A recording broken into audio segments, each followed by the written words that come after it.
Good morning students. बेटा हम kinematics कर रहे थे और काइनेमेटिक्स में अब हम करेंगे scalar quantities and vector quantities.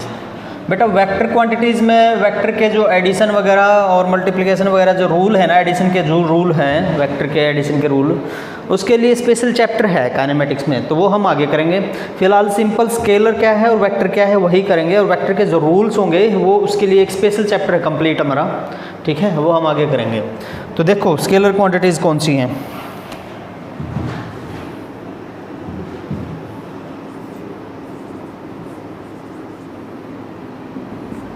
तो स्केलर कौन सी होती हैं बेटा?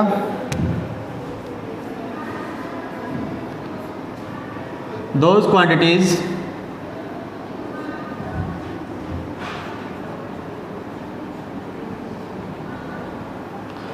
which have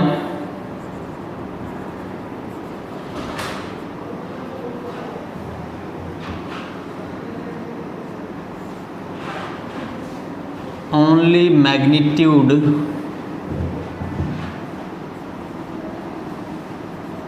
but no direction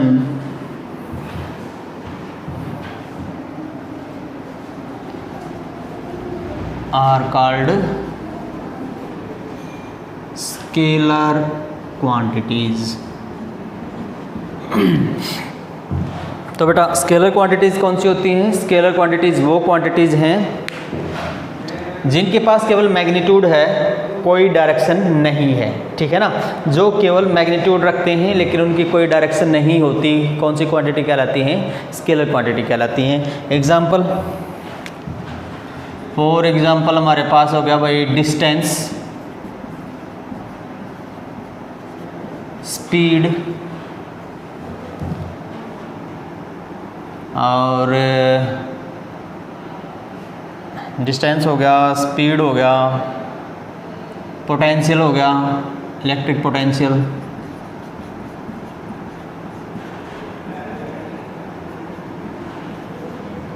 work done हो गया, एटसेट्रा। ये सारी की सारी क्या है हमारे पास स्केलर क्वांटिटीज बेटा। इसके बाद में है वेक्टर क्वांटिटीज कौन सी होती हैं?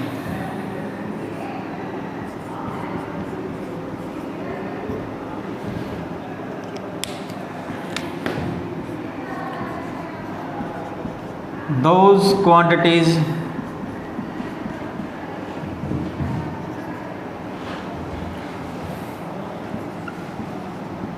which have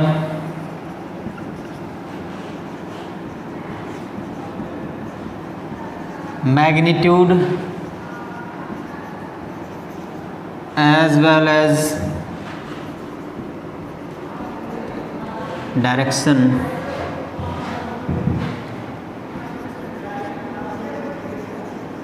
are called vector quantities।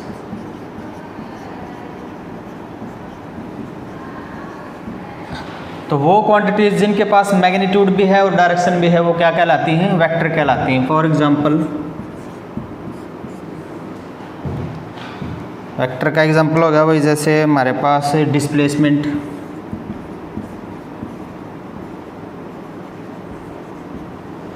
Displacement के बाद वेलोसिटी, एक्सेलरेशन और उसके बाद में जैसे हमारे पास आ गया फोर्स, ठीक है। ये सारी की सारी क्या हैं? वेक्टर क्वांटिटीज हैं, एटसेट्रा। ये वेक्टर क्वांटिटी। तो ये सिंपल स्केलर और वेक्टर हैं। स्केलर के पास केवल मैग्नीट्यूड होता है, वेक्टर के पास मैग्नीट्यूड भी है और साथ के साथ में डायरेक्शन भी है। स्केलर के एग्जांपल है जैसे डिस्टेंस हो गया, स्पीड हो गया, इलेक्ट्रिक पोटेंशियल हो गया, वर्क डन हो गया, ये सारे के सारे क्या हैं? स्केलर के एग्जांपल हैं। और वेक्टर के एग्जांपल हो गए जैसे हमारे पास डिस्प्लेसमेंट, वेलोसिटी, एक्सेलरेशन, फोर्स, ये हमारे पास क्या हो गए भाई? वेक्टर के एग्जांपल हो गए, ठीक है। तो ये था सिंपल स्केलर और वेक्टर। अब बेटा डिस्टेंस क्या है? ठीक है, नेक्स्ट है हमारे पास डिस्टेंस।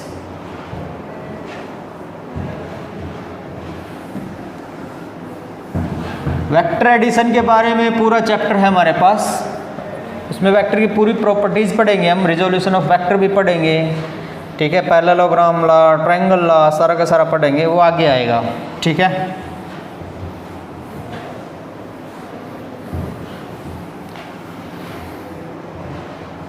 अब अभी डिस्टेंस क्या चीज़ है।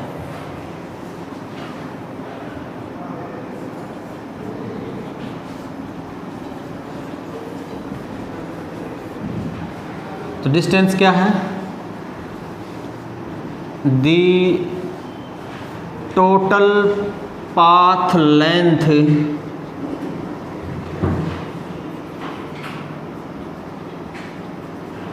बिटवीन 2 points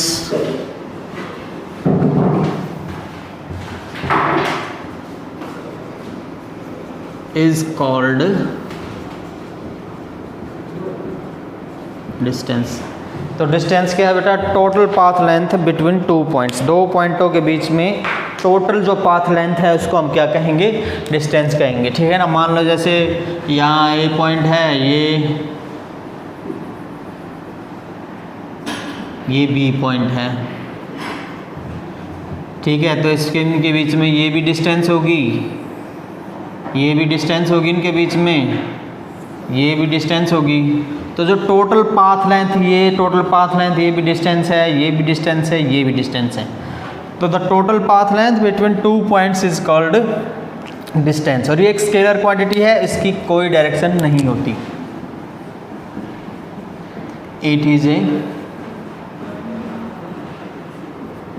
स्केलर क्वांटिटी, ठीक है ना, ये एक स्केलर क्वांटिटी है, ठीक है।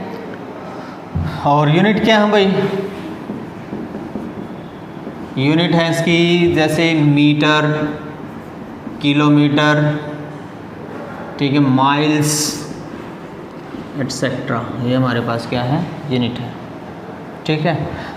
अब डायमेंशन क्या है डिस्टेंस की?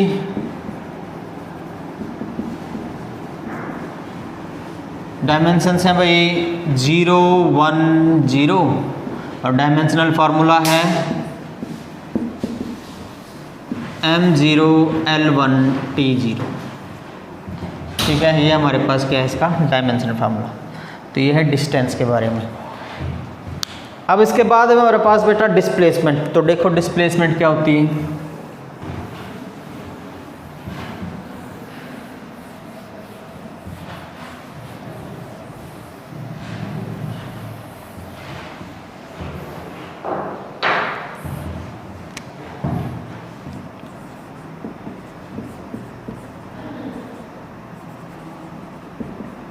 Displacement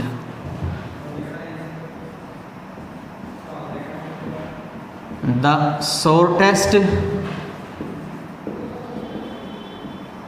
distance between 2 points is called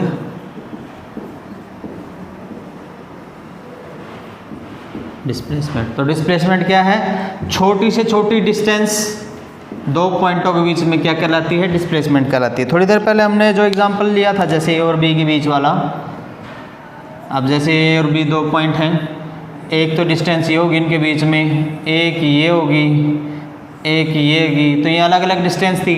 तो शॉर्टेस्ट डिस्टेंस कौन सी है? ये बीच वाली है ना, मिड वाली, ये वाली हमारे पास क्या है? शॉर्टेस्ट डिस्टेंस है ना।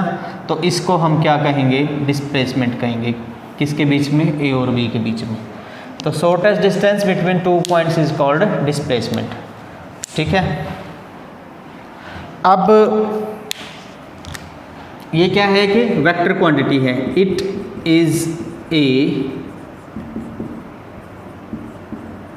वेक्टर क्वांटिटी, ठीक है ना। अब वेक्टर क्वांटिटी है, इसकी यूनिट और डायमेंशन वही रहेंगी जो डिस्टेंस वाली है, ठीक है। केवल फर्क क्या है? ये एक वेक्टर क्वांटिटी है, वो क्या थी? स्केलर क्वांटिटीज थी। तो shortest distance between 2 points is called displacement. चलो अब डिस्टेंस और डिस्प्लेसमेंट में क्या डिफरेंस है बेटा?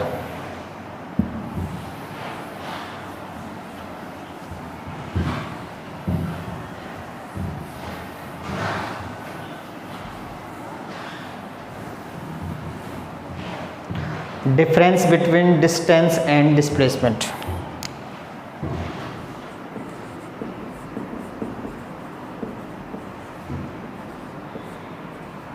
Between distance and displacement.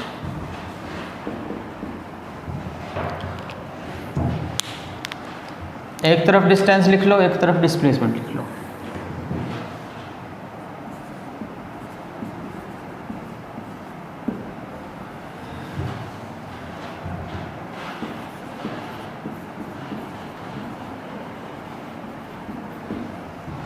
ठीक है, पहला सिंपल है,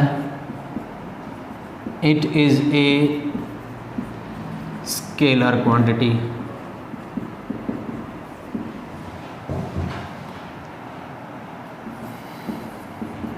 It is a vector quantity.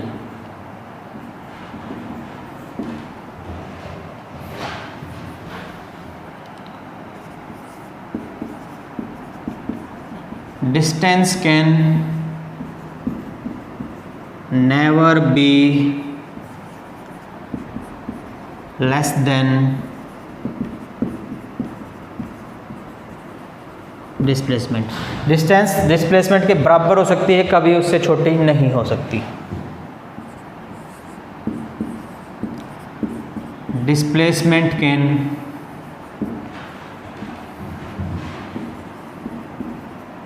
Never be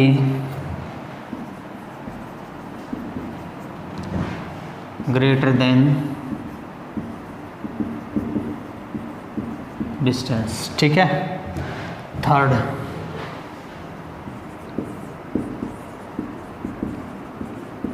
distance can be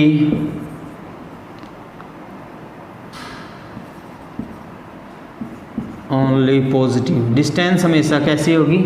positive होगी।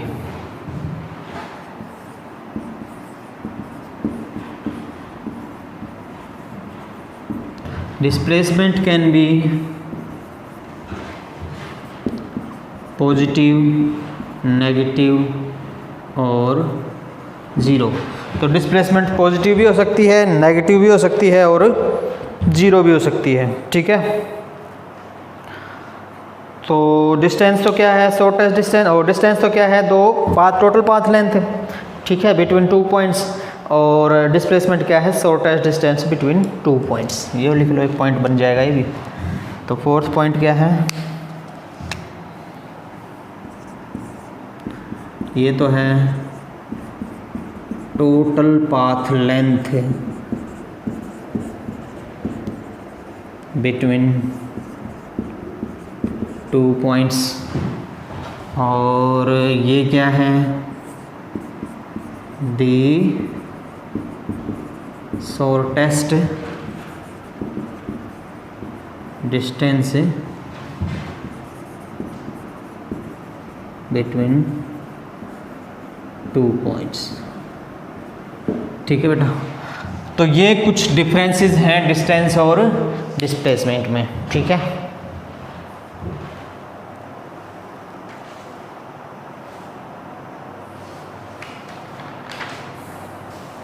चलो अब इस पे कुछ न्यूमेरिकल्स करके देखते हैं।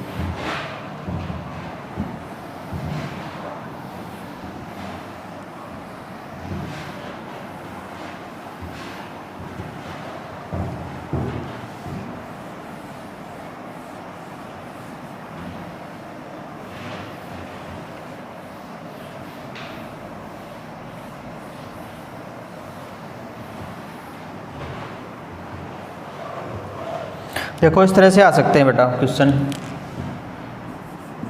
ए मैन ट्रेवल्स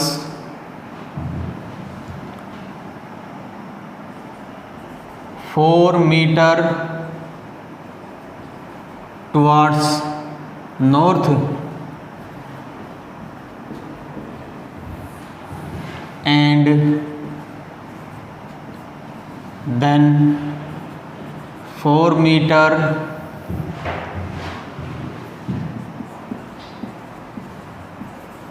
टुवर्ड्स साउथ, ठीक है, साउथ की बजाय वेस्ट लिख लो, जैसे west. Find the displacement and distance of between the, find the distance and displacement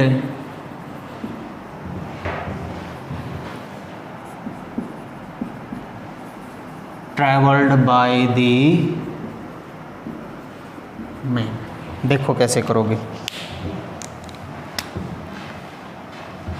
अगर हम मैप देखें तो मैप में बेटा ऊपर की तरफ तो नॉर्थ, नीचे क्या होता है south.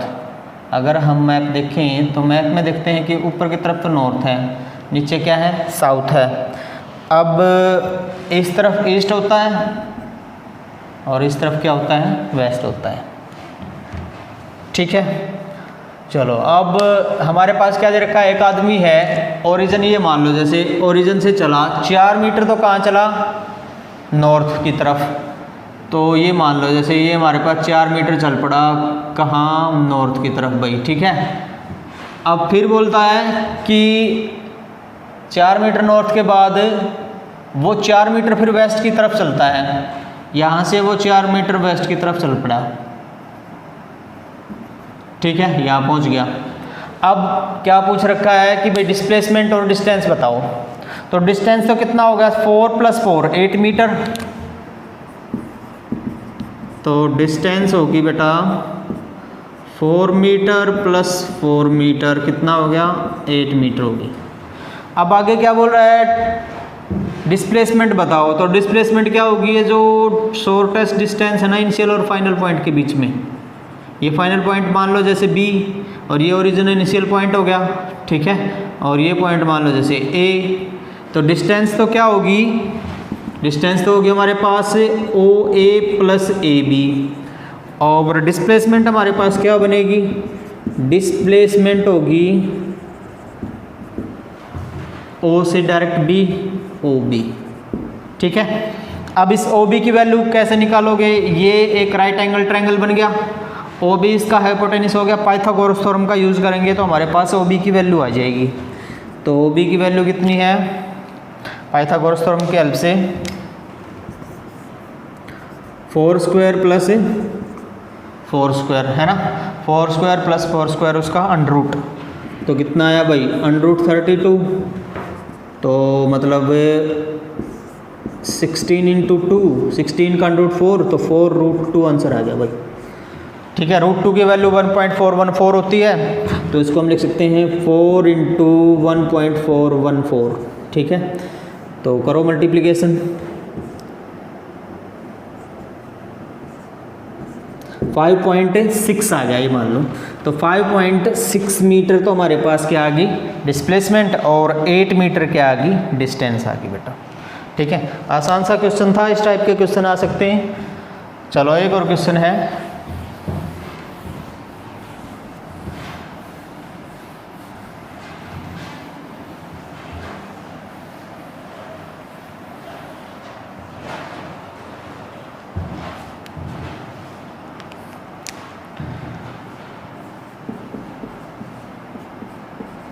give the example in which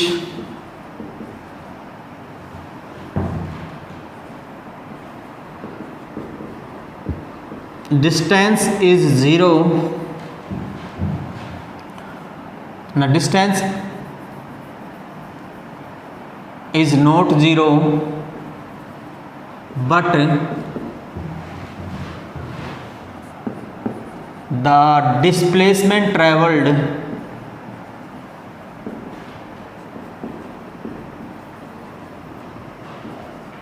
by the object is 0। तो बेटा एक ऐसा एग्जाम्पल देना है जिसमें डिस्टेंस तो 0 ना हो लेकिन डिस्प्लेसमेंट क्या हो 0 हो जाए, ठीक है। तो क्या है, जब सर्कल में कोई चीज़ कोई ऑब्जेक्ट सर्कल में मूव करता है तो एक कंप्लीट सर्कल के दौरान उसकी डिस्प्लेसमेंट तो क्या हो जाएगी, 0 हो जाएगी, लेकिन डिस्टेंस 0 नहीं होगी। ठीक है, तो आंसर क्या होगा?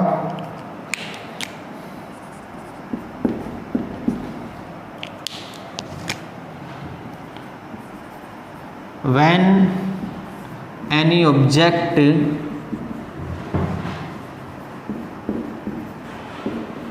moves in a circle,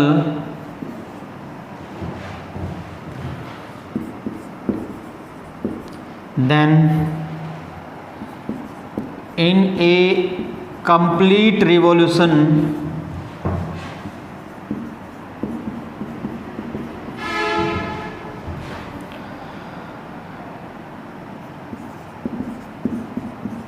displacement is 0 but distance is not। कैसे बेटा? देखो, मान लिया भाई कोई ऑब्जेक्ट ए पॉइंट से चला और सर्कल में मूव करके ए पे ही पहुंच गया। तो जिस पॉइंट से ए पॉइंट से चला मान लो और सर्कल में मूव करके ए पॉइंट पे वापस पहुंच गया, तो इनिशियल और फाइनल पॉइंट कहाँ पे आ गए? ए पे ही आ गए। ए से चला, घूम के वापस ए पे पहुंच गया, तो इनिशियल और फाइनल पॉइंट कहाँ पे आ गए? ए पे ही आ गए। तो डिस्प्लेसमेंट क्या होगी? 0 होगी, क्योंकि डिस्प्लेसमेंट क्या होती है? Shortest distance between initial and final point. तो वापस ए पे घूम फिर के वापस ए पे आ गया, तो इनिशियल और फाइनल पॉइंट एक ही पॉइंट पे आ गए, तो डिस्प्लेसमेंट तो क्या होगी? 0। अब बात आई डिस्टेंस की, तो मान लिया भाई r इसकी रेडियस है, इस सर्कल इसकी रेडियस क्या मान लिया हमने? r, इस सर्कल की। तो डिस्टेंस कितना हो जाएगा? 2πr। ठीक है, तो इस केस में डिस्टेंस तो हमारे पास क्या आ गई? 2πr आ गई, और डिस्प्लेसमेंट क्या आ गई भाई? 0 आ गई। ठीक है, चलो एक क्वेश्चन और करते हैं इसके ऊपर।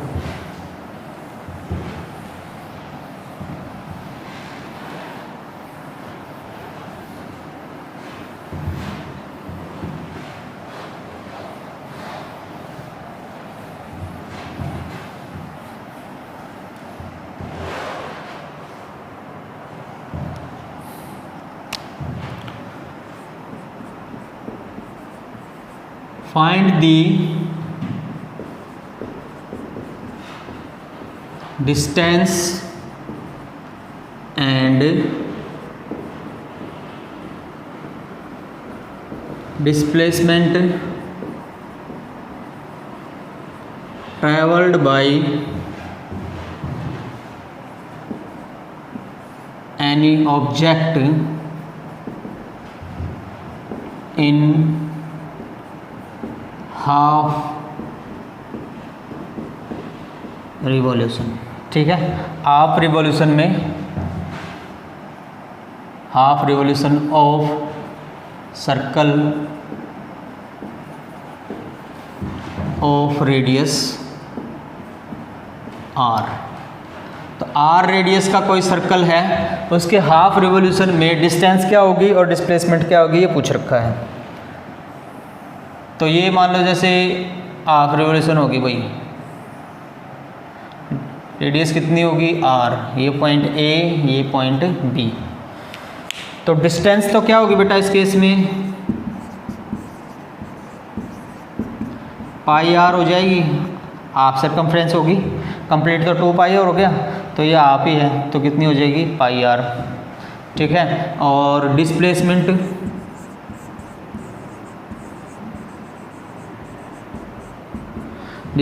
हो जाएगी भाई 2r। यहाँ से यहाँ तक शॉर्टेस्ट डिस्टेंस कितनी है? 2r, तो वो डिस्प्लेसमेंट, और πr क्या हो जाएगी? डिस्टेंस हो जाएगी। ठीक है बेटा, तो बेटा आज हम इतना ही करेंगे, बाकी नेक्स्ट लेक्चर में करेंगे। Thank you very much.